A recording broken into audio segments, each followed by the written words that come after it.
Hey guys, hello, నమస్తే, వనకం, welcome to big boss టీల్స్.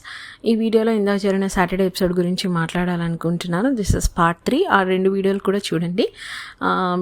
నచ్చితే like చేయండి, సబ్స్క్రైబ్ చేయండి guys. Let's dive into the video. So ఈ వీడియోలో నేను కామనర్స్ గురించి మాట్లాడాలనుకుంటున్నాను.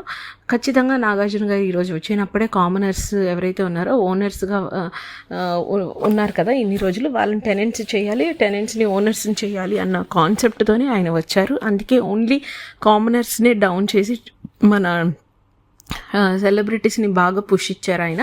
సో ఆ ప్రాసెస్లో కొన్ని మాటలు ఏవైతే ప్రియా గురించి, ఏవైతే శ్రీజ గురించి మాట్లాడారో, లేదా కళ్యాణ్ గురించి, డీమన్ గురించి మాట్లాడారో, అందులో కొన్ని తప్పులైతే ఉన్నాయి. శ్రీజ డిఫెండ్ చేసిన ప్రతి పాయింట్ ఎగ్జాక్ట్లీ కరెక్ట్ అండి. మీరు ఎంతమంది లైవ్ చూసారో నాకు తెలియదు.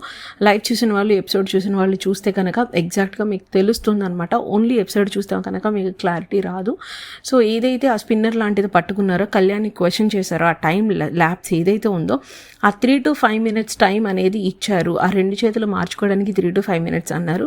మీరు లైవ్ చూసిన, ఎపిసోడ్ చూసినా చాలా క్విక్గా తను టైం హ్యాండ్ తీసేస్తాడు. లాస్ట్ వరకు అంటే సుమన్ గారిని తోసేసి కంప్లీట్గా సుమన్ గారి కింద పడిపోయే వరకు కూడా కళ్యాణ్ రెండు చేతులు పట్టుకుంటే అది 100% కళ్యాణ్ మిస్టేక్. కానీ కళ్యాణ్ ఆ పని చేయలేదు.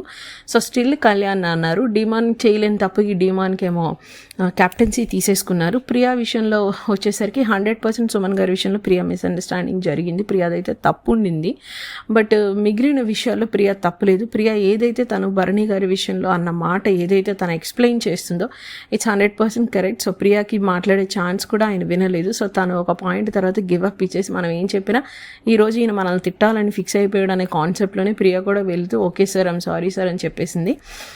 రీతు 100 మంది 100 మాట్లాడినా I really like that part. తను ఏదైతే అనుకుందో జెన్యూన్గా నాకు కనిపించింది, ఆ రోజు కనిపించింది, దాన్ని బేస్ చేసుకుని నేను డిమాండ్ చేశాను, కానీ ఫేవరిజం అంటూ చేయలేదు సార్ అని అయితే చెప్పింది.